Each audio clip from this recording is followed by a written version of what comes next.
Oi, mãe. Sim, é com você mesmo que eu estou falando.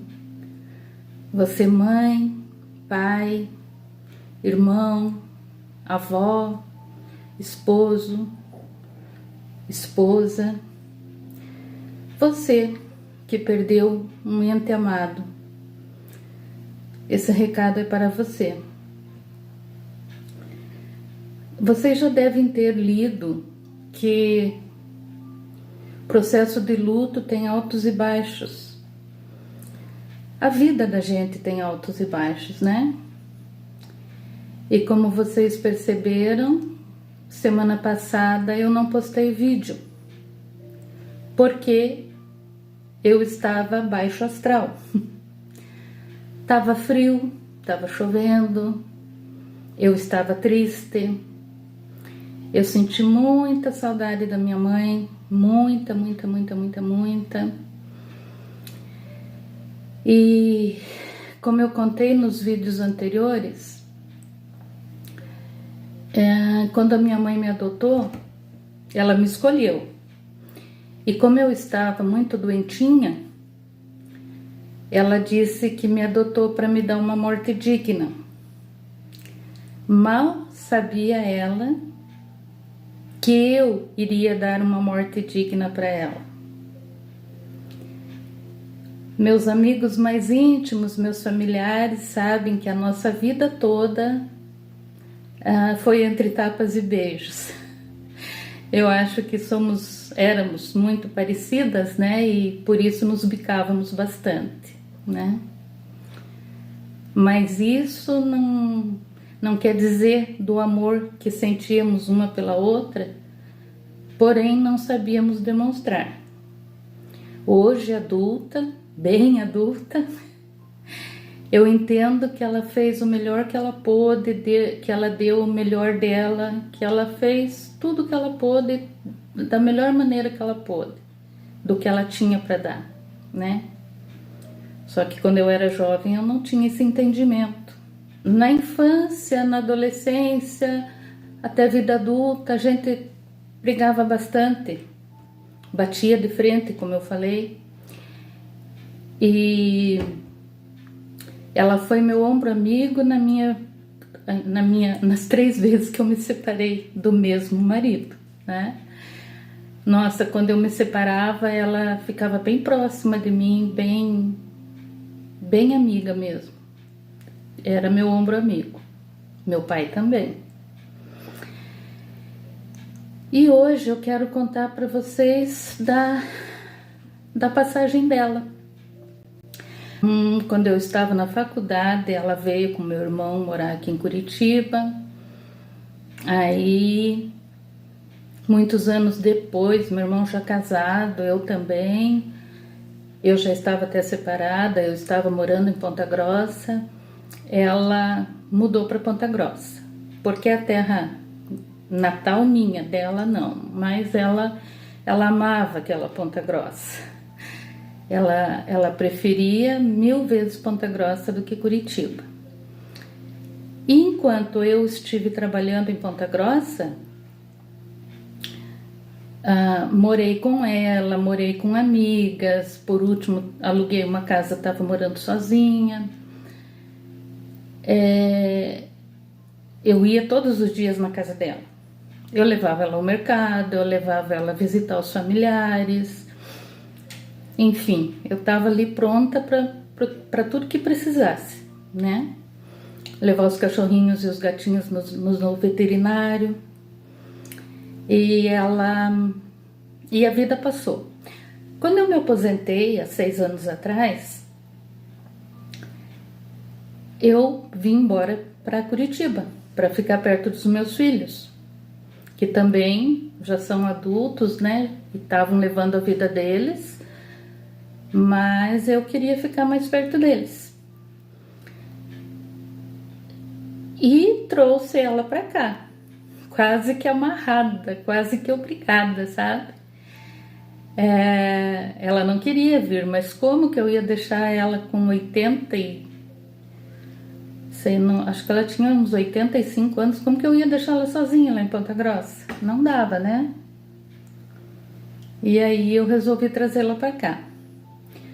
No primeiro ano eu aluguei um apartamento aqui no prédio onde eu moro, no mesmo andar. Não deu certo. Meu Deus do céu, não deu certo porque ela se mudava para minha casa. Ela vinha às 11 da manhã para minha casa, só ia para casa dela às 11 da noite.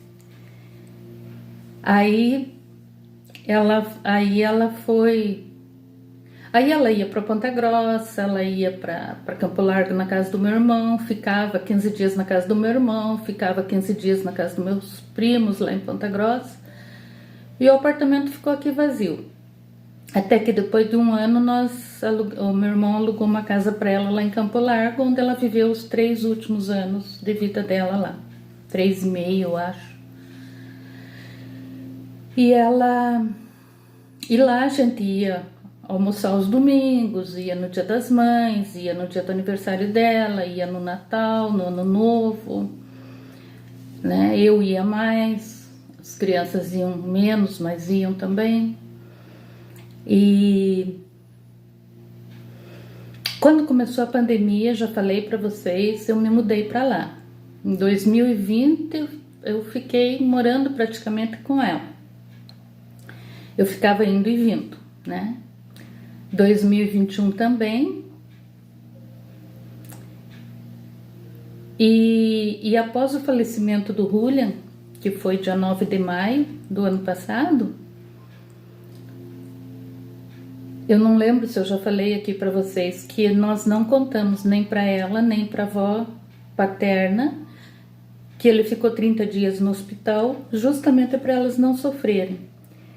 Então, a notícia do falecimento dele foi um choque para as duas, assim, que a avó paterna não se recuperou até hoje.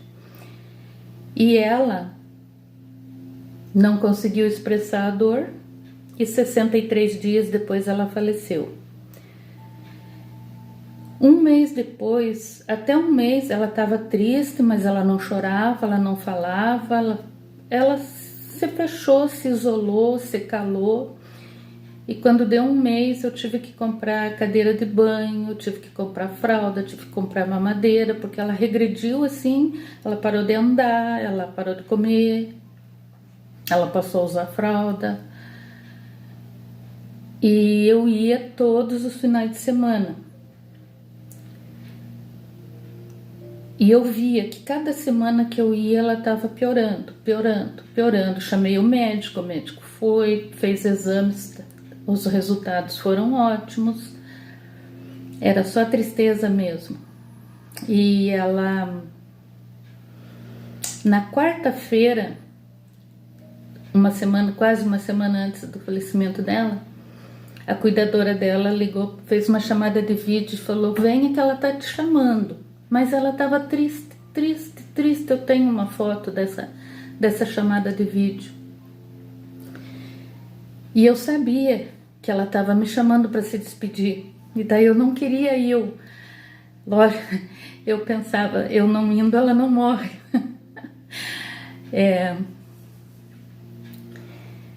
Na quinta-feira, outra chamada de vídeo, mesma coisa. Na sexta-feira, a cuidadora falou: olha, eu já chamei até meus pais, que ela gosta muito, meus pais estão aqui. Venha porque ela tá partindo. Fazer o quê? Eu fui, peguei o carro, fui sozinha para Campo Largo, chorando. Chegando lá na sexta-feira, ela estava bem dentro do possível.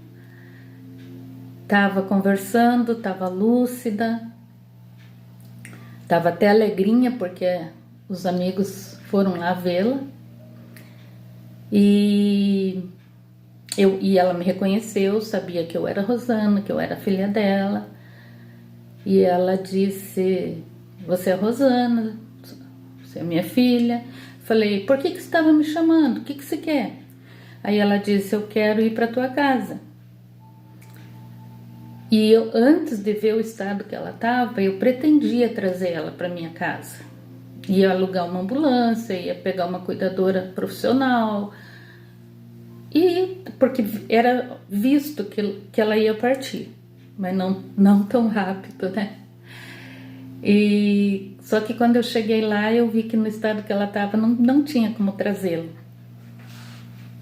E como eu já estava fazendo uso dos óleos essenciais e da aromaterapia, eu levei eles comigo.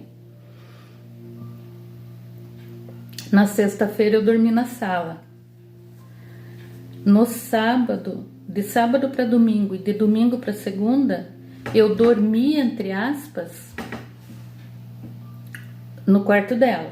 Eu não dormi, né? Porque ela roncava, eu ia pro meu quarto, quando eu deitava na minha cama, ela tipo me chamava, né? E eu gosto muito também, mais uma coisa que me ajuda muito é o Ho'oponopono.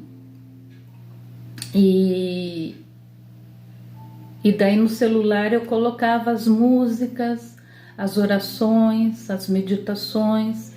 Eu já tinha colocado no quarto o difusor de aromas com o aroma durante a noite, né?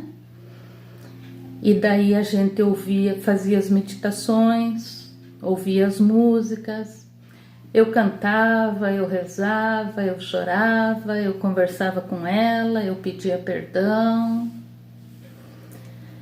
E na primeira noite a gente ainda conversou, assim, muito pouco. De sábado para não. Ah, não, a gente não conversou, porque sábado ela amanheceu com a língua enrolando. Tudo que ela falava no sábado não dava para entender. E daí eu passei a noite com ela, assim, com as meditações, com as músicas, com as orações. No domingo, eu falei pro meu irmão, pra minha cunhada, pro meu sobrinho, pra esposa, se despedirem dela e liberarem ela para partir, porque dava para ver que ela estava realmente partindo, né? Eles fizeram isso. Ela era muito apegada a eles, principalmente o meu irmão, demais. E de domingo para segunda, domingo ela amanheceu dormindo, passou o dia inteiro dormindo. O médico foi lá, ela nem viu, ele nem examinou, porque ela nem se mexia. E à noite a Daiane também foi lá, fizemos a oração com ela, a oração que nós fazemos todo domingo à noite. Fizemos no quarto com ela, mas ela estava dormindo. E antes de ir embora, a Daiane falou: tá saindo alguma coisa, uma secreção branca da boca dela? Eu falei: não. E a Daiane foi embora e todo mundo foi dormir, que iam trabalhar no outro dia de manhã. E eu deitei com ela, com os óleos essenciais, com as meditações, as orações, as músicas. Eu fazia cafuné na cabeça dela. Aí ela,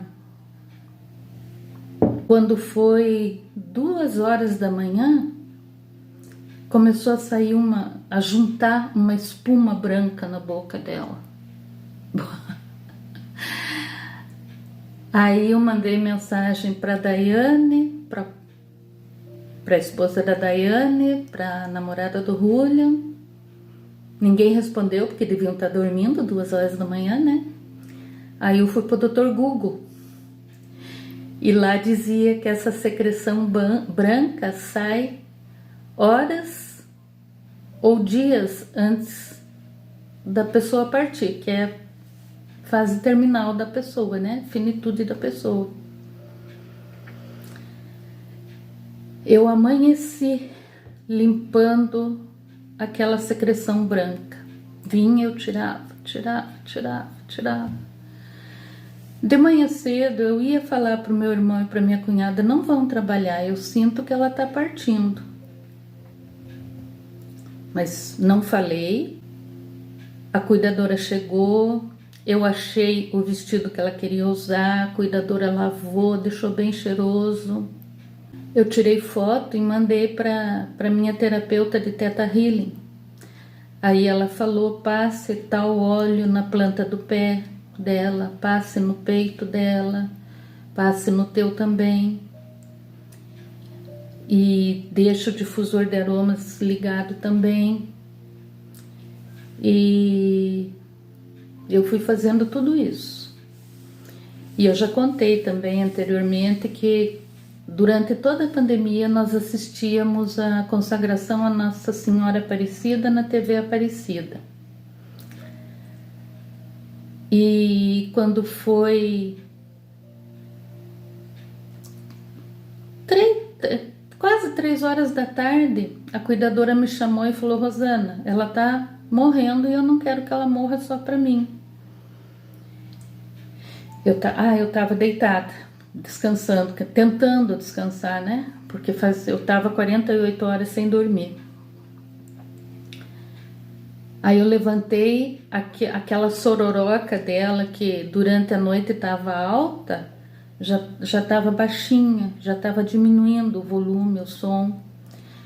E durante a manhã, ela passou a manhã toda assim, ela estava deitada assim, ela passou a manhã toda, que atrás tinha uma janela, olhando para a janela.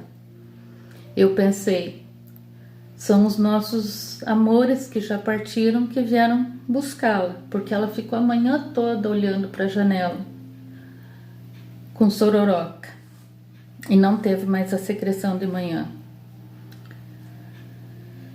À tarde também foi assim, daí às 3 horas eu levantei, daí aquela sororoca estava baixinha, e ela não estava mais olhando para a janela, daí eu peguei na mão dela, segurei a mão dela, olhei no olho dela, falei que ela podia ir, que ela podia ir em paz, que nós íamos ficar bem. E uma coisa é engraçada e não é, porque em Ponta Grossa nós temos o jazigo por parte da família do meu pai, por parte da família da mãe, e ela comprou um terceiro jazigo. E a gente não conversou sobre isso. E na realidade ela dizia que não queria ir nenhum dos 3. Aí nessa hora eu falei para ela: mãe, a gente não conversou sobre isso, mas você tá morrendo de tristeza por ter perdido o Julian. E ele tá lá no jazigo da família do pai. E é lá que eu vou por você, para ficar perto dele. E ela deu 3 suspiros, isso durou meia hora, o tempo que dura o programa. O programa começa 3 horas e termina 3h30. Quando ela deu o último suspiro era 3h30, tinha acabado de terminar o programa. E ela morreu assim, quietinha, calminha. Eu digo que nem um passarinho. Eu fiquei com medo que ela se debatesse, tivesse uma agitação, mas não. Ela foi calminha, calminha, calminha, parando, parando, parando, até dar o último suspiro.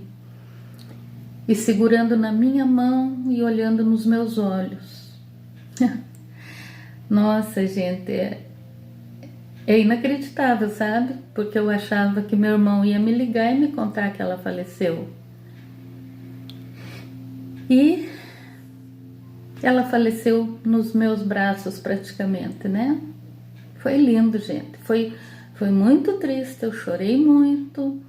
A cuidadora chamou o marido e a filha que moravam na casa ao lado. Moram na casa ao lado. Estávamos nós lá com ela. Foi muito triste, mas ao mesmo tempo foi muito lindo, sabe?